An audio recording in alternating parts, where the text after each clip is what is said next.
মধ্যপ্রাচ্যে উত্তেজনার আগুন যেন আরও তীব্র হচ্ছে।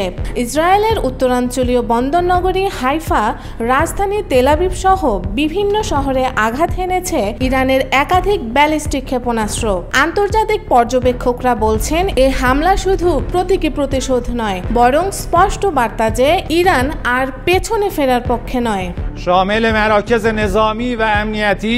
হাইফার আকাশে রাতে দেখা গেছে আগুনের রেখা, কেঁপে উঠেছে শহর। ইসরায়েলের প্রতিরক্ষা ব্যবস্থার অন্যতম স্তম্ভ আয়রন ডোম সক্রিয় থাকলেও কিছু ক্ষেপণাস্ত্র সেই প্রতিরক্ষা বলয় অতিক্রম করে পৌঁছে যায় নগরীর অভ্যন্তরে। স্থানীয় গণমাধ্যমগুলো জানিয়েছে, হামলায় একটি বিদ্যুৎ কেন্দ্র আংশিকভাবে ক্ষতিগ্রস্ত হয়েছে এবং বেশ কিছু আবাসিক ভবনের জানালা ও দেয়াল ধসে পড়েছে। দ্রুত পরিস্থিতি সামাল দিতে ঘটনাস্থলে পৌঁছায় দমকল বাহিনী ও মেডিকেল টিম। অ্যাম্বুলেন্সে করে আহতদের নেওয়া হয় হাইফা মেডিকেল সেন্টারে। সামাজিক যোগাযোগ মাধ্যমে ছড়িয়ে পড়া ভিডিওতে দেখা যায়, স্থানীয় বাসিন্দারা আতঙ্কে রাস্তায় নেমে এসেছে। কিছু এলাকায় দেখা গেছে সাময়িক বিদ্যুৎ বিভ্রাট। এই হামলার কয়েক ঘন্টার মধ্যেই ইসরায়েল চালায় পাল্টা অভিযান।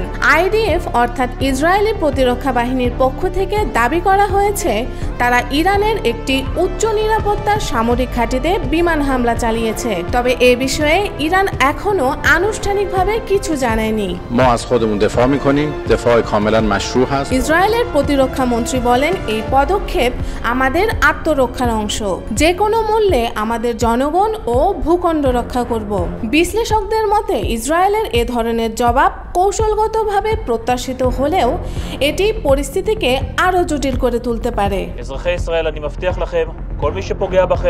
এদিকে যুক্তরাষ্ট্রের প্রেসিডেন্ট ডোনাল্ড ট্রাম্প এক বিবৃতিতে বলেছেন, আমরা ইসরায়েলের সুরক্ষার পাশে আছি, তবে আশা করি এই উত্তেজনা দ্রুতই রাজনৈতিক সমঝোতার দিকে এগোবে।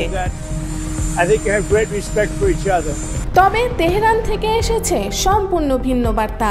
ইরানের পররাষ্ট্রমন্ত্রী আব্বাস আরাকচি সাফ জানিয়ে দেন, ইসরায়েল যদি একতরফাভাবে আগ্রাসন চালিয়ে যায় তাহলে আমাদের জবাব দ্বিগুণ মাত্রায় আসবে। তিনি জোর দিয়ে বলেন, কোনো পক্ষ থেকে যুদ্ধবিরতির প্রস্তাব আসলে তা কেবল বাস্তবিক শান্তি পরিস্থিতিতে বিবেচিত হবে। অন্যদিকে ইসরায়েলের প্রধানমন্ত্রী বেনিয়ামিন নেতানিয়াহু অভিযোগ করেছেন, ইরান ব্যালিস্টিক ক্ষেপণাস্ত্র ও পরমাণু কর্মসূচির মাধ্যমে গোটা মধ্যপ্রাচ্যকেই অনিশ্চয়তার দিকে ঠেলে দিচ্ছে। তিনি বলেন, আমরা এর বিরুদ্ধে কঠোর অবস্থানে আছি। বিশ্লেষকরা বলছেন, এই আঘাত পাল্টাঘাতের মধ্যে যে প্রতিক্রিয়া ও পাল্টা কৌশল তৈরি হচ্ছে তা এখন কেবল সামরিক নয়, কূটনৈতিক ও মনস্তাত্ত্বিক যুদ্ধেও রূপ নিয়েছে। আর সেই দোদুল্যমান উত্তেজনায় মধ্যপ্রাচ্য এখন দাঁড়িয়ে আছে এক নতুন মোড়ে।